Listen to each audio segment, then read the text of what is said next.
So many people out there buying shit boxes, looking for deals, and they get burned. They want to pass the buck. I don't know. Like, I feel bad. Guy bought a truck at auction. Didn't know any better. Didn't know much about trucks. And he picked a. If the goal was to build a phenomenal piece of shit, international fucking wins fucking like a world prize. Like a Max 47 hunk of shit. But dude, he's got 300,000 miles on it. He let a shop touch it. They threw an Epic Parts can on it. Like you unload an Epic Parts can and you just muddy the waters.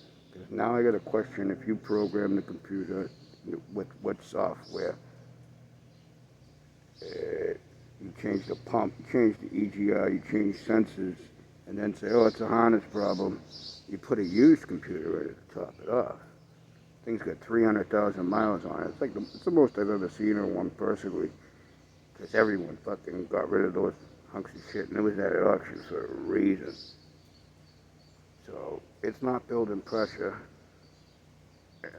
and it's not worth me opening it up to go through to see why.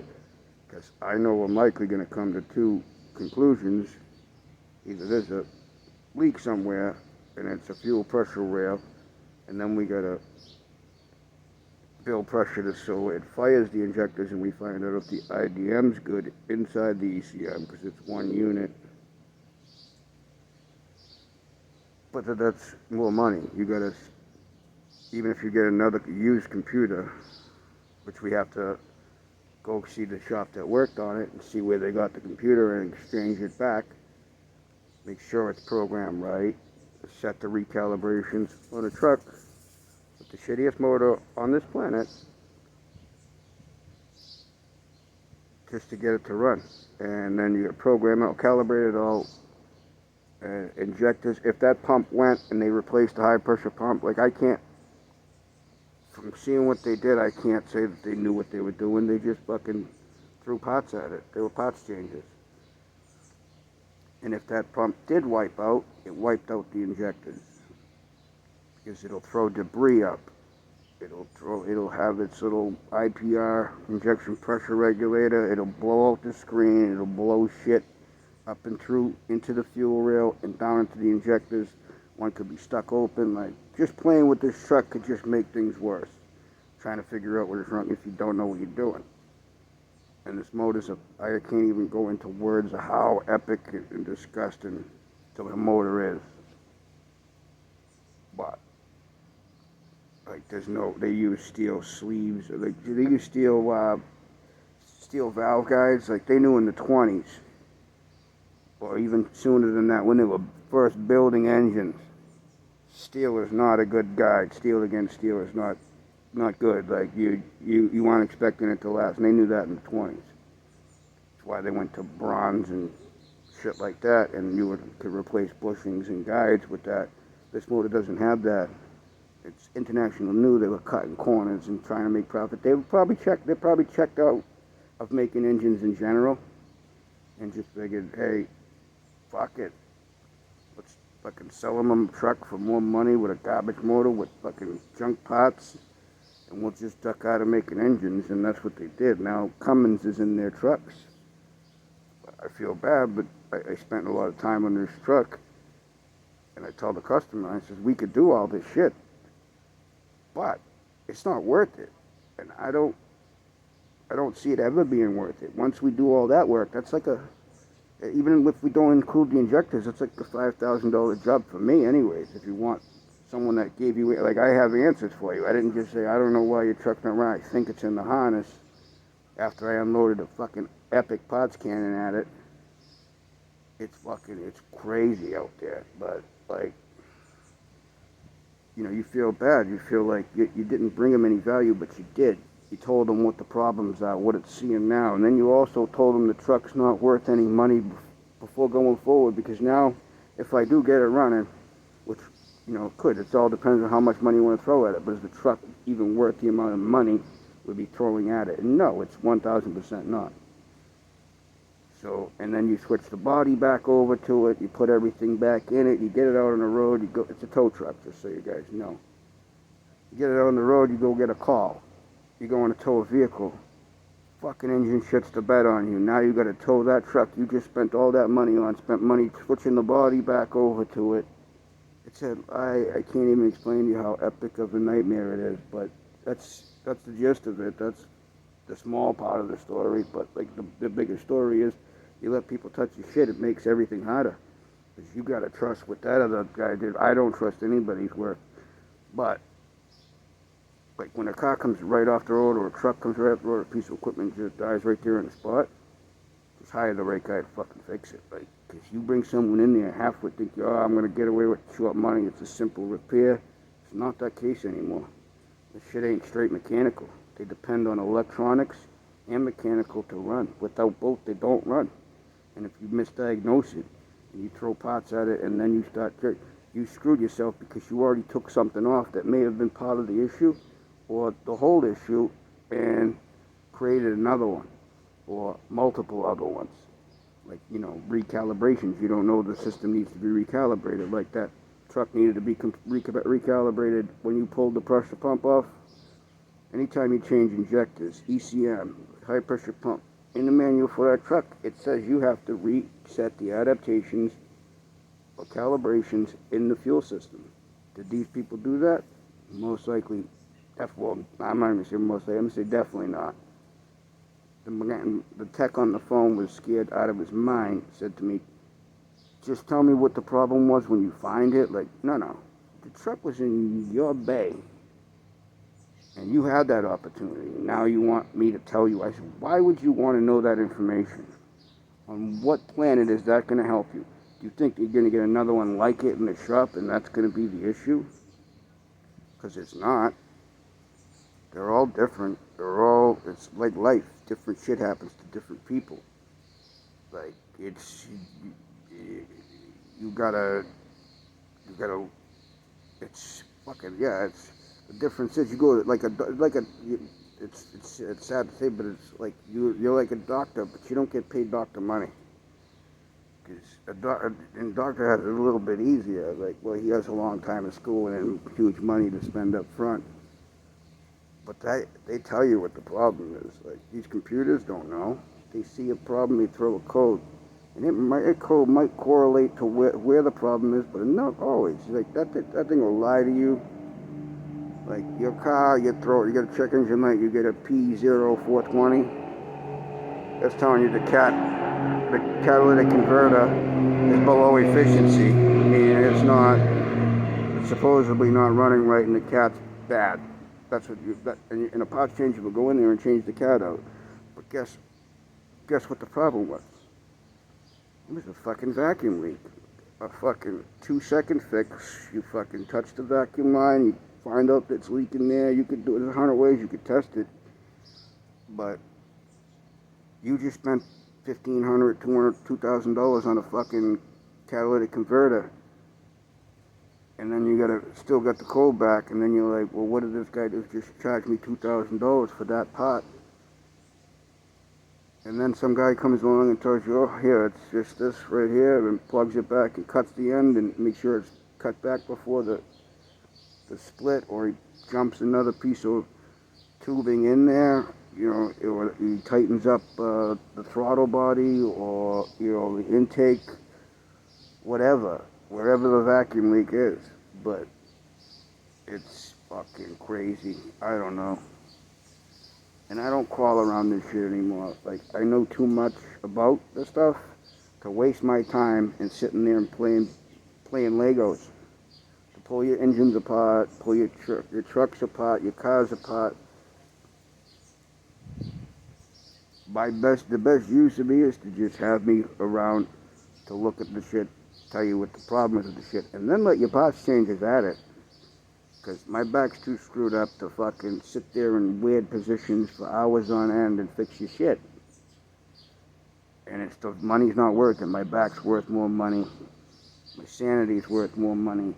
And honestly, it's a waste of money to have me crawling around in the car, because I'm not thinking about anything else. I gotta remember where every bolt comes out, where it goes back, the torque specs, all of that. When other cars are coming in, these guys can't figure them out. The truck's coming in or a piece of equipment's coming in. These guys can't diagnose them. It's scary. It's bad, but there are a bunch of people out there like me, and you're wasting their skills and talent on fucking pulling shit apart when you don't need to. You need to hire those guys. It's like the fields are separating. People are gonna have diagnosticians or technical advisors, and then they're gonna have the guys that'll keep track of all the bolts and hardware and pulling the parts apart and the procedure to pull it off and put it back together correctly. That information of putting all that together. It's a job all in itself, and it could be a pain in the butt. You need special tooling. You need the patience to sit there and do it. But the problems that arise in these vehicles is endless, and it's not so straightforward. And when someone touches it before you, they muddy the waters. It becomes an epic nightmare, because you got to wonder what they did, how they changed it, because it may also show more codes because they touched something else, and it makes it harder. It's not easier, and there's so many wires to trace. There's so much to it. Like, I could write endless books on how these people screwed this shit up, but it's not going to do anyone any good if no one's going to listen to you on the other end and take their vehicles to you first before they let anyone else out. Because if you can get the labor done elsewhere, that's fine. That's easily looked at, and you could say, hey, well, it's on there, it's not leaking, or it's doing its job. But no one stuffs bad electronically, and when they're both together, mashed together, where you can't tell if it's actually electronic or mechanical, and they came up with a term for it. They call it mechatronics. So it's mechanical electronics. You don't know where the electronics end and the mechanics begin, because they're so intertwined. So if you don't have a good background on both, you're pissing in the wind with your mouth open. And these people don't understand that. They think, oh, this guy will just plug his scan tool in. It'll tell them exactly what the problem is. On a good day, maybe. Not every situation. I wish it was that easy. That would make everybody's job easier. You just go in, plug your shit in, and that's it. That's your answer. Like, no, I wish. Everybody wishes. You ask anybody in that field how many times their scan tool has lied to them, how many times their car computer has lied to the scan tool. It's a problem. Like, it's not very clear cut. Ask body shops to the electrical problems they run into. And it's amazing. Like, you wouldn't believe the shit that you could see. Like, you get stuff that'll work together but it's not supposed to be in there, that'll fucking almost function.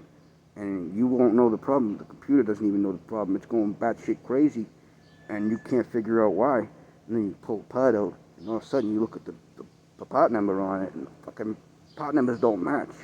So there's a component inside that module you put in your car or truck that's not speaking the same language, but it's close enough where the computer's saying, oh, it's functioning, but it's not functioning right. Like, it's putting up some batshit crazy stuff that I don't understand, because it's not speaking the same language, and it's got another option in there that it thinks it has in the vehicle that it doesn't.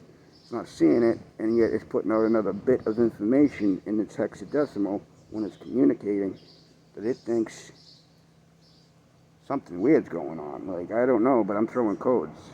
And I'm going to throw codes at everything associated with that, or other shit that could cause that. And the computer don't know. It only knows what it's programmed for and its algorithms. Anything outside of that is fucking alien to it. And people say I'm a walking encyclopedia for this shit, and I'm not. I'm not even the best, I don't think of it that way. I think I know stuff that everybody should know. But it seems like no one knows it, and I'm surprised. But it's got to change. Like, it's at the diversion in the fields where you have to go that way. A diagnostician or a technical advisor, and then you have your guys that are going to be out there pulling parts. The tool 3-to-1 are vastly different. It's very expensive. So it's got to be two different fields. That's the only way to go with it. I don't know. I'm just stressed out. Epic nightmares, and I'm sick of giving people bad news. Really sick of it. But that's my rant. I don't know. And stop working on pieces of shit, everybody. People don't want to pay enough to fix them. And then when you fix them, they want to negotiate. And they'll tell you, oh, just fix it. Listen, what if the repair is 4 times more than your car's worth? It ain't worth it to the shop, and then you don't want to pay it. Shop's got to put a lien on your vehicle, take your vehicle. You're going to lose it. But then they also lose time and money in putting the lien paperwork in, selling the car at book value and taking that loss all on that work. And that's what happens. So don't think you can go in a mechanic shop and be like, I'm just going to have the guy do it and not pay him, or I'm going to invent the story. Well, those same shops have access to people like me that are going to sit in court and tell you, no, this is what you did, this is what was wrong with the car, here's why it was acting up. And here's what you thought you were going to do, and you thought you were going to pull the wool over everyone's eyes because no one knows any better. In some cases, you might get away with that, but you're at your own risk there. But it's just don't work. It's not worth working on hunks of shit. And if you think you're going to fuck the tech, you're just going to lose your car. So that's why I just tell people if it's hunk of shit, don't work on it. Because those people don't want to spend money.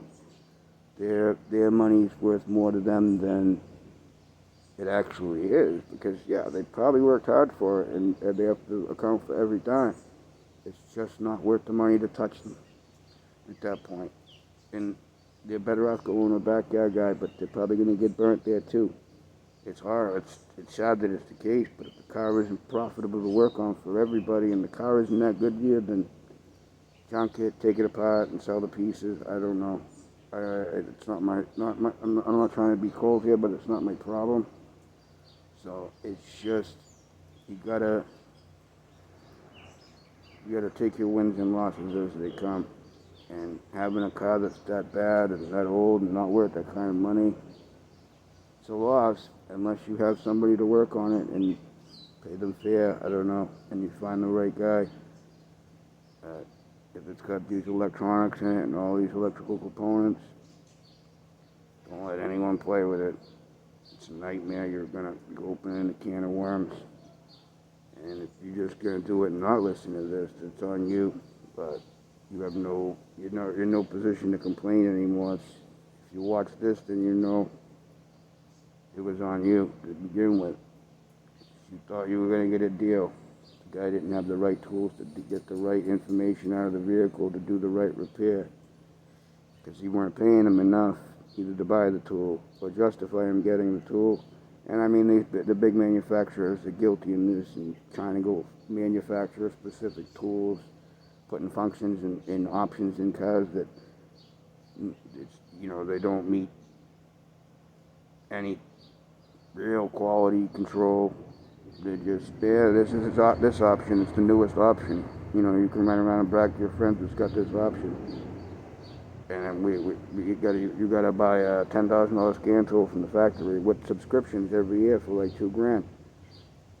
So that's just for that brand of car. And you gotta do that every year. So right there, you're talking $12,000 a year. Then you need access to wiring diagrams. Usually it comes with the subscription, but not always. So that's another subscription you pay $180 a month for. It's not cheap.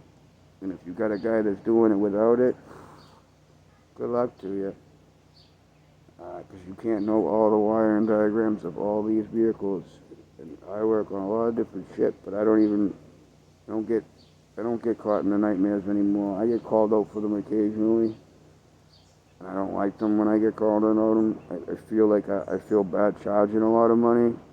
At the same time, no one else is going to touch it. So you either pay me that extra amount of money that I'm worth, or don't fix it at all. But there are people out there like me. But if you think you're going to pay them nothing, like I have a conscience. I work ethically. If I tell someone the truck's not worth it, the piece of equipment's not worth it, the car's not worth it, trust me, it's not. It's not worth it. I'm looking at the bigger picture of it, and I would want somebody to tell me if they knew it well enough that it wasn't ever going to be worth it, that they would tell me that, and I could make my decision from there, and from there it's on me. But in my opinion, I did my job telling you, this truck, this boat, this car, this bike, this whatever you brought me, or you called me to find out what was the problem, because you wanted to fix it yourself even, but you just didn't know what the problem was with it. I'll tell you if it's worth it. If you're going to do the work yourself, then yeah, it's probably worth it. And you're going to spend the time out there. It'll take a shop a few hours on a lift. Will take you maybe 1 or 2 weekends without a lift and without all that special tools, and but if it's worth it to you, then it's worth it to you. That's not my position to say if it is, but if you're going to involve me in the repair, like to repair the whole thing, and then tell you that the price, the vehicle's just not worth it for whatever reason. It's either not going to be reliable after, you're going to see other problems, or you're never going to get your money back out of it, the usage out of it that you wanted to justify that cost. Some cases are true that yeah, the car's worth it, it's reliable, but no one thinks it's valuable, and it's very reliable. In that case, I need you to make that decision, not me. I will go to a point and tell you where the problems are, and I will tell you I don't think it's worth it, depending on how you're going to fix it, but that's on you and that's your call. You want to move forward on it, you tell me. If you don't, here's your information and here's my bill. I'll see you later. Like I don't cut. Like I can't feel bad for people anymore when they don't understand when I'm telling them that, and they just like, yeah, just fix it. Like, oh, well, all right, well, if I fix it, here's what it's going to cost. So don't think it's negotiation time at the end when it's all done. I don't know. That's why I don't even want to do it no more. I'll go in the shop. I'll run your shop. I'll manage your shop. I'll oversee the work. I'll do the diagnosis and of it, and I'll make sure the shop stays profitable. Stuff gets done. I just don't care to do 2 jobs when I'm not even getting paid for one. So that's the way it's gotta go. I don't care. People telling me, oh, you can come in and bring your work in here and you could we'll split it 50-50.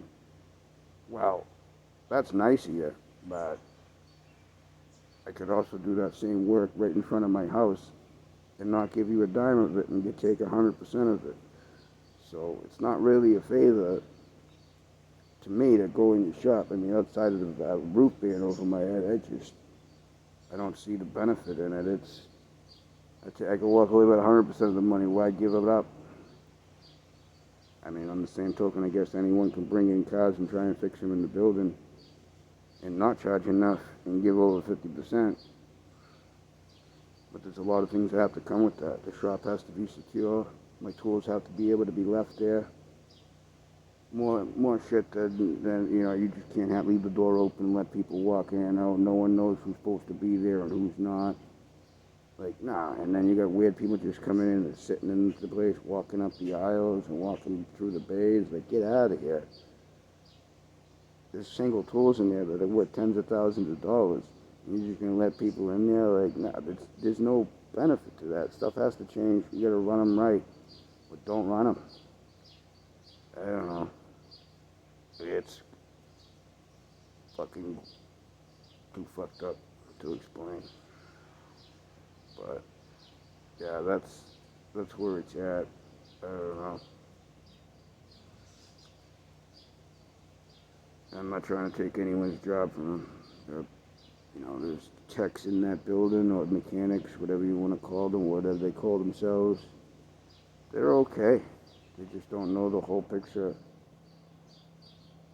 And you can use them to pull parts and put them back on. I'm not about that anymore. I'm not about crawling around. Don't have the energy for it. The stressful part of it is diagnosing it right. Anyone can fix a car or a truck if you tell them which part, and then they follow the procedure to pull the parts out and put them back in. Anybody can do it.